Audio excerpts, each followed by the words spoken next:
Right, welcome back to Pine Tree State Restorations and the Fleetline Marine seab. Now, this little history on Fleetline Marine, they were out of California and they imported toy boats from the 1950s when they started. And the first ones were made out of wood, and over 30% of them went bad. They got in the water and the wood separated and the boat sunk. At first, they had a rough start. And then they went to the plastic hull on the bottom, and everything else was wood.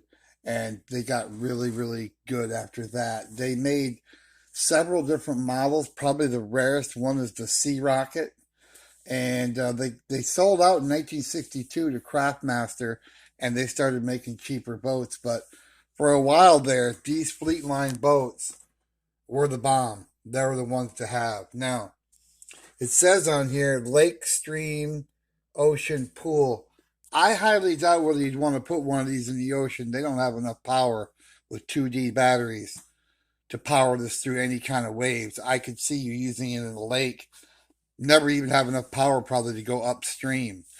But the Fleetline Marine California started in the 50s. The first ones were all lemons pretty much.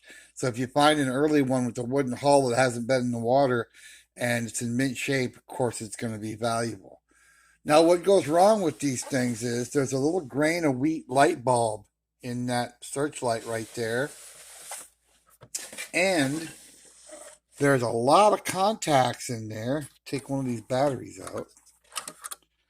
You can see how the contacts, they're not soldered. They just put a wire underneath the metal piece and they screw it down. They wrap it around the screw and they screw it down to the hull.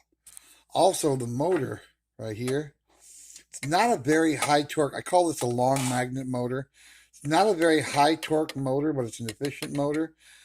The brushes in this motor were dirty and it wouldn't even run, and the bearings were very dry right here. Okay. And so I gave that a shot of deoxit, spun it, and that got the armature cleaned up. And then we put some synthetic 10 weight oil on these bearings. And there's one back here. The shifter on the boat, see right here, it's a little shifter. That's basically just a throw switch. And that completes the circuit for the two batteries to run the electric motor and the light. Well, underneath all of these contacts, I had to clean the wires and then put them back on. They got little flathead screws holding everything on. You got to be careful. You can strip these out because this wood is like basswood or something. It's very soft. So I cleaned all the wires, put everything back underneath there, oiled the motor, and the light bulb, thankfully, was not burned out because it looks like a bear to fix. Other problem I have is you can see there's a crack right here. And that's just from the wood drying out over the years and separating. And there's not a lot I can do. I got the little chrome piece that goes here for the flag. And what I'm going to do is you can't squeeze it together because it's screwed down to the hull. So there's not much you can do. I'm going to either fill that in with some silicone and then I'll paint that to match, or I'll take a sliver of wood, which I might use a sliver of wood, very thin sliver of wood, and I'll glue that back in there, and then I'll restain it and varnish it, and then this piece here for the thread, it broke right on the threads. So we'll get that fixed, and then we can thread that little chrome piece back in there for the flag. So I'm probably going to glue a piece in, and then I will stain it, and then I will put some polyurethane on it, and it'll look just like the rest. And then we'll put some on here and screw that back in. The other thing that needs to be done is all the parts on here need to be cleaned and polished. Q-tip, tiny bit of car polish like turtle wax, Q-tip, and just clean these, you know. Don't get it on the wood. Get them all cleaned up. The windshield's held on by little nails. That basically they drove the little nails in the wood. Well, they come loose. So you got to pull them out, put a little epoxy or super glue on and push them back in to hold the windshield. And like I say, just this whole boat's got these push rivets holding the hull on. You don't want to take this off. You try to pull them out and try to take this off, you would probably damage it or crack it, because this wood is really dry. Like I said, it's some kind of soft bass wood, some kind of really soft wood. I mean, it's almost like a balsa / basswood. It's very fragile. You polish these with a Q-tip. And then down below, same thing, the drive. You can polish all that with a Q-tip. That's some car wax. The other thing I found was the coupler for the motor. Right here. 2 little screws. One here. One here. And this prop shaft slides up and down. And this was too far forward. And it was hitting the rudder, which you don't want to do because you're going to slow things down. So I loosened those two up and pulled that ahead a little bit. Pulled everything ahead. And then I took some really fine sewing machine oil and got a few drops of oil in here and worked it down all the way down to the prop shaft. Okay. After I did all that, I cleaned the contacts on the shifter, some deoxit, and everything runs good. Let's give it a try. Let's give it a try. We're going to put a battery back in it. Okay.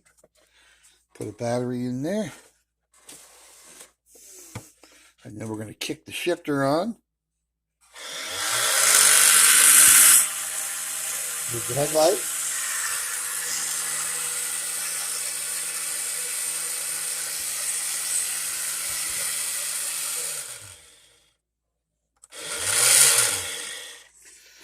As you can see, it don't run super fast.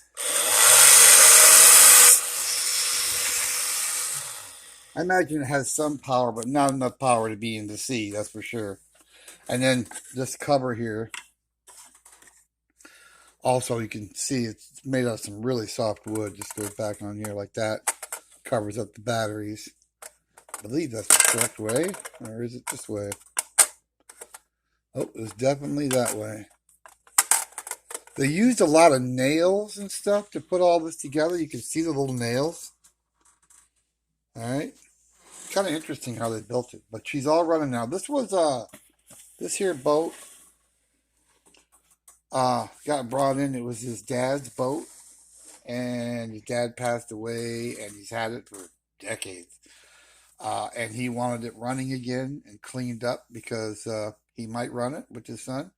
But this is an easy, fun fix. It really, besides the brushes and the motor being dirty, that's why it wouldn't run. Been sitting for so long to return it. And all the connections in the boat, it was a pretty easy fix. Just remember, you have to do the maintenance. You got to oil that prop shaft because the tube goes all the way down. You got to get some oil in there. Otherwise, without the oil, oil and water don't mix. Oil will act like a barrier from the water getting in the boat. If you do play with this boat, you're going to want to immediately, clean the bottom and get it dried out, because you'll destroy it if you just leave it wet. The bottom is plastic on this one and painted, so I'm going to wax it with car wax, and that'll protect it, and it'll be absolutely perfect. And we're going to clean these connections. We have everything working now. The windshield's kind of dirty. We're going to fix that. But it's all there, and it's all working, and all we have left is we're going to put a little sliver of wood right here. And then we're going to get this all fixed up and get the flag back on it. Besides cleaning the chrome and waxing the bottom of the hull, she's in pretty good shape. Didn't get played with much. So this is this one here is probably about a 1960 model. And the Seababe is one of the rarest ones they made. Now, for some reason, the collectors don't like the Seababe as much as the others. But the Seababe is rare. It is a rare boat. It's especially rare to find one in this condition. Almost perfect. So there she is. Fleetline Marine 1960 Seababe. Pine Tree State Restorations. Please hit like and subscribe if you can. I would really appreciate it. It means a lot to me, you guys. And we will see you next week. Thanks for watching.